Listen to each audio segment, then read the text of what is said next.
Esse foi o terceiro tema mais pedido por vocês lá no nosso Instagram. E a gente não falou exatamente sobre esse tema, mas a gente pincelou em vários outros episódios. E hoje a gente vai falar sobre solubilizadores de fósforo, mas focando em mecanismo de ação. Inclusive, se você quiser algum episódio diferente, deixa lá no nosso Instagram, aqui na caixinha do Spotify também, se você escuta por aqui, Deezer, Apple Podcasts ou Amazon Music também. E eu quero conversar com vocês hoje para destrinchar como que funcionam os micro-organismos solubilizadores de fósforo, ou MSPs, ou MSFs, enfim. Como é que eles destravam o fósforo que está preso ali no solo? Quais ácidos que eles produzem? E, principalmente, como é que a gente vai usar isso a nosso favor no campo? Se você é novo aqui, bem-vindo, eu me chamo Isabela Tavares, eu sou biotecnologista e entomologista, e esse é o seu podcast que descomplica o mundo dos produtos biológicos.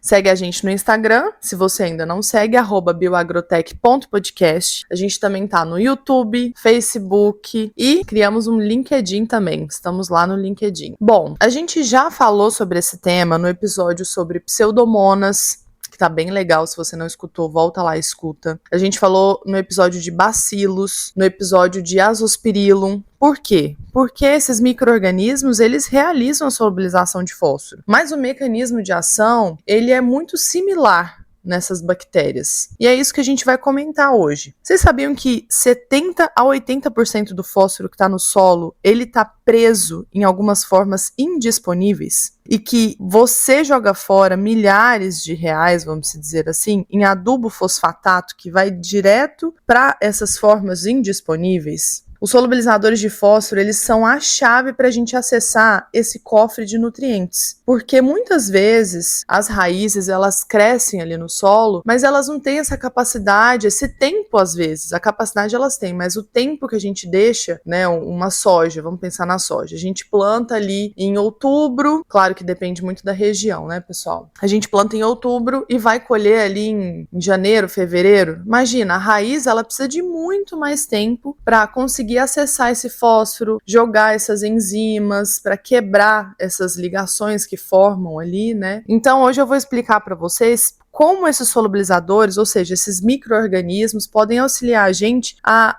acelerar esse processo. Primeiro, vamos entender por que o fósforo ele é tão importante, né? Vamos começar do começo. Ele é essencial para a fotossíntese e respiração celular. Vamos voltar aí nas nossas aulas de fisiologia vegetal. Por que o fósforo é importante, né, na fotossíntese e respiração celular? Para transferência de energia através do ATP e para síntese de DNA e RNA, né? ATP aí, energia. É um componente dos fosfolipídios que formam as membranas, a membrana celular, até mesmo para os micro-organismos, né? A gente vai falar isso mais para frente, mas o fósforo também é super importante para a membrana celular do micro-organismo. É fundamental para a formação de flores, de fruto, de semente, para o sistema radicular ficar mais vigoroso e para a produção de amido, proteína, açúcares, ou seja, o fósforo está em vários processos celulares, né? Intra e extracelulares. Mas existe um paradoxo do fósforo. No solo brasileiro, típico,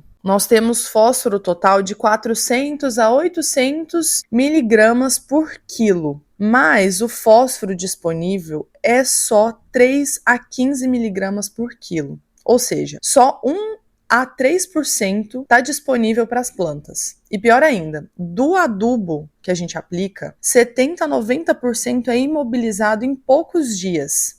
Existem duas formas principais de fósforo no solo, para vocês terem uma noção. O fósforo inorgânico, ele representa 70 a 80% do total. Isso inclui o fosfato de cálcio, que predomina nos solos alcalinos, com pH maior que 7. Fosfato de alumínio, que predomina em solos ácidos, e fosfato de ferro, que também predomina nos solos ácidos. E o fósforo absorvido em argilas e nos óxidos. O fósforo orgânico, que é a forma, né, mais disponível, ela representa de 20 a 30% do total, que inclui o quê? Os fitatos, os ácidos fíticos, eles representam 50 a 60% desse fósforo orgânico, que também incluem os ácidos nucleicos, como o DNA e RNA, o fosfolipídio, que forma as membranas, e as fosfoproteínas também. Se ficou meio rápido, gente, volta aí, anota, que se algum dia você tiver necessidade de lembrar isso, perfeito, já tá aqui, ó, já tá guardado aqui no podcast. Tá, mas por que esse fósforo ele fica indisponível? Nos solos ácidos com pH menor que 6, o alumínio e o ferro, eles sequestram esse fosfato. Eles seguram mesmo, pensa num sequestro. E formam os compostos insolúveis. Nos solos alcalinos, com pH maior que 7, o cálcio precipita com fosfato, ou seja, ele precipita no sentido de entrar ali no solo. Ele lixivia mesmo.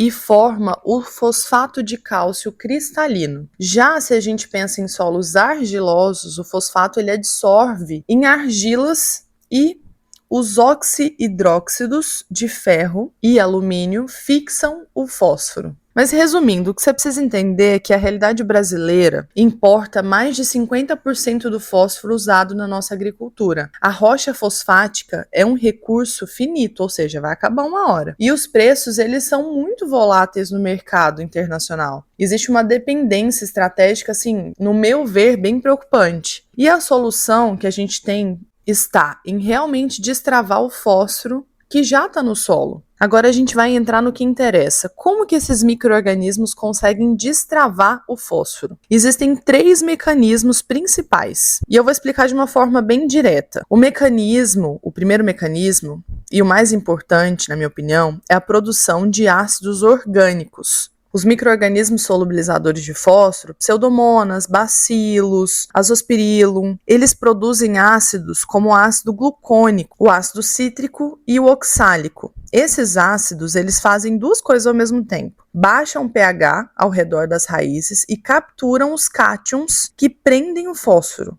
As cargas positivas. Quando o ácido cítrico, por exemplo, captura o cálcio, alumínio ou ferro, o fosfato que está preso com eles fica livre e disponível para a planta. É uma quelação química super eficiente. Vocês já ouviram falar desses nutrientes que são quelados? Porque eles são muito melhor absorvidos pela planta? Então, é mais ou menos isso que acontece. O segundo mecanismo são as enzimas fosfatases. Essas enzimas, elas quebram o fósforo orgânico, que está ali na matéria orgânica do solo. As fitases, por exemplo, elas quebram o ácido fítico e liberam até 6 moléculas de fósforo de uma vez só. Já as fosfodiesterases, elas atacam o DNA e o RNA da matéria orgânica morta.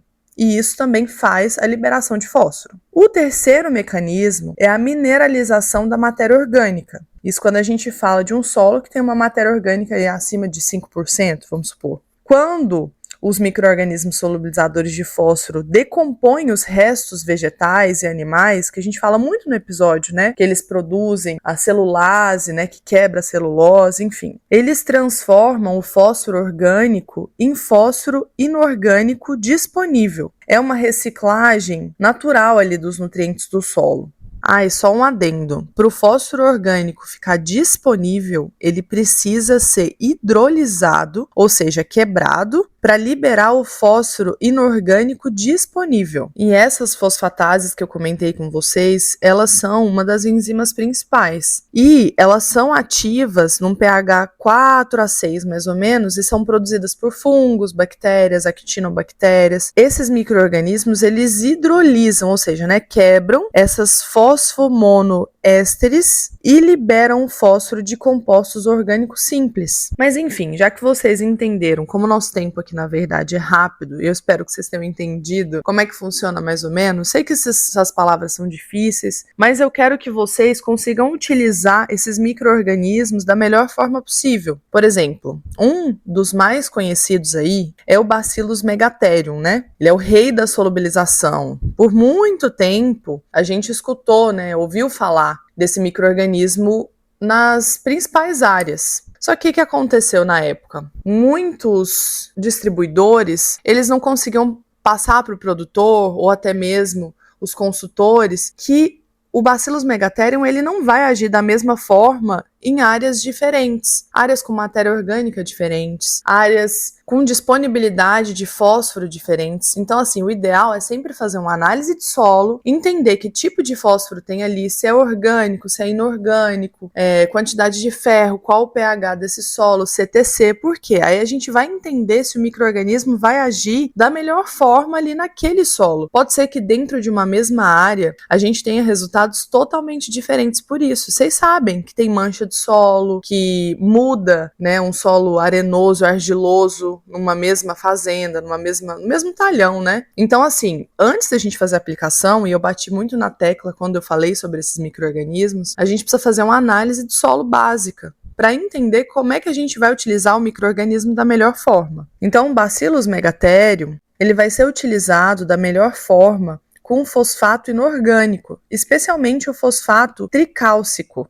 Já as pseudomonas fluorescens, elas produzem ácido glucônico em uma quantidade alta. E entre os fungos, o Aspergillus niger, por exemplo, ele é muito bom produzindo ácido cítrico e oxálico. Como é que a gente vai pensar isso na prática, né? Pode ser feita a utilização desde o início, lá no plantio, no suco de plantio, com os inoculantes. Por exemplo, a Azospirillum pode auxiliar, o Bacillus megatherium também. A dosagem, obviamente, depende de qual produto você está utilizando. Então, isso, né, tem que ver na bula qual tipo de produto, enfim. E o timing também é importante, porque a gente precisa aplicar no plantio para colonização inicial e reaplicação no máximo 30 dias, 35 dias, se tiver alguma fertirrigação, por exemplo. Porque a gente precisa combinar esses micro-organismos solubilizadores de fósforo com a matéria orgânica, porque eles adoram o carbono como uma fonte de energia, como se eles precisassem comer para depois trabalhar,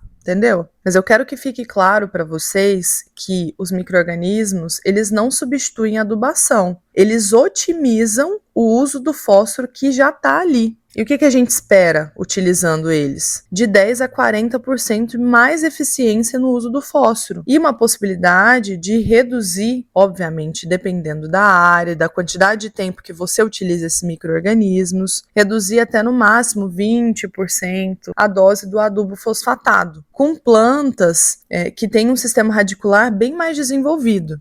A gente consegue destravar isso de uma maneira mais fácil. Mas, gente, eu gosto de lembrar com vocês que a natureza, a agricultura é um manejo geral. Se você tem questões com nematóide, por exemplo, doenças de solo, a gente sabe que naquele talhão a planta vai estar mais fraca. Então, a gente não pode deixar de adicionar esse adubo fosfatado. E tem que adicionar, sim, os micro-organismos para eles auxiliarem a planta a ficar mais forte. Eu sempre falo isso nos episódios. Se a planta está mais forte, ela vai conseguir resistir mais aos ataques de patógenos, sejam eles fungos, bactérias, nematóides. Tem alguns casos de sucesso documentados mesmo em alguns artigos que mostram que soja com bacilos, por exemplo, Bacillus megatherium, né, solubilizadores de fósforo. Inclusive, um parênteses, todos os micro-organismos, eles têm essa capacidade de solubilizar. Alguns mais, outros menos, tá? Isso para nutrientes em geral, não só fósforo. Então, por exemplo, o megatherium, ele solubiliza muito fósforo, então ele é específico, mas não quer dizer que os outros também não consigam, tá? Só conseguem um pouco menos. Mas enfim, na soja com bacilos e Bradyrhizobium, eles observaram mais de 12% de rendimento de grãos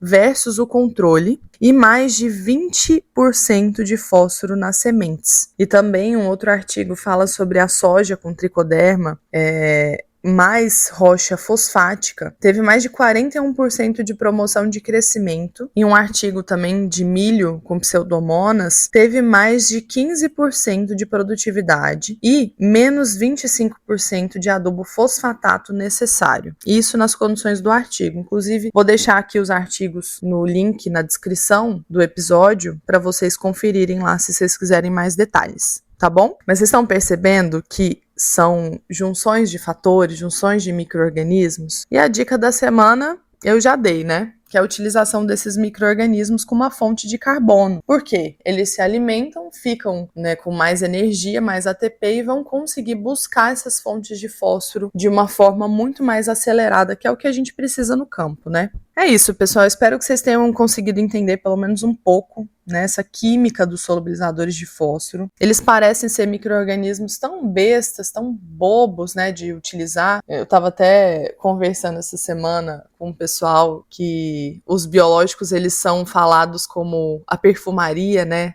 a última linha que é escolhida pelos produtores, mas são extremamente importantes. Para isso que o podcast ele foi criado, né? Para trazer também essas novidades, para mostrar que os micro-organismos são importantes no manejo geral, porque o fósforo ele pode auxiliar, enfim, no crescimento da planta, flores, frutos, mas também para deixar essa planta mais forte contra ataque de patógenos, que a gente aplica tantos químicos, né? Tantos fungicidas, tantos bioinseticidas, bionematicidas, sendo que a gente pode focar também na nutrição da planta. Sempre compara com nós seres humanos. Quando a gente come melhor, mais saudável, é muito difícil a gente pegar uma doença ou pegar uma gripe mais forte. Mas enfim, pessoal, por hoje é isso. Esse foi o episódio 40, particularmente um episódio muito especial para mim, porque foram 40 semanas aí do Bioagrotech e esse é o último de 2025. E eu vou dar uma pausa, a gente vai voltar na segunda semana de janeiro. Eu agradeço muito por vocês estarem aqui, darem sempre um suporte, sempre mandarem mensagens falando que o conteúdo ajudou vocês, porque isso me dá força para continuar e me deixa muito satisfeita de que o propósito de criar o Bioagrotech está surtindo efeito que eu sempre sonhei, que eu sempre imaginei, que é traduzir a biotecnologia agrícola numa linguagem que funcione no campo. E hoje a gente está com mais de 2.300 plays, vocês estão espalhados por todo o Brasil, né? Eu consigo ver as métricas, eu fico super feliz, inclusive no mundo, né? No Brasil, Estados Unidos, México, Honduras, e isso mostra para mim e para vocês também que o conhecimento técnico de qualidade ele tem espaço sim. E eu quero agradecer cada um de vocês que apertou o play, que compartilhou, que mandou mensagem falando que realmente modificou alguma coisa na lavoura, porque esse feedback ele é muito importante e é um combustível para mim como criadora. E então a gente volta no ano que vem, novos episódios, novos temas, novas ideias e um infoproduto para vocês que vocês pediram, né? Um guia de bolso, algo prático. Ele tá chegando aí. Fiquem atentos ao nosso Instagram, nosso TikTok, o LinkedIn, que eu vou postar tudo lá. Desejo para vocês ótimas festas, Feliz Natal, um ótimo ano novo, que ano que vem a gente possa também modificar essa agricultura da melhor forma possível e descomplicar o mundo dos produtos biológicos. Boas festas, pessoal! Até ano que vem!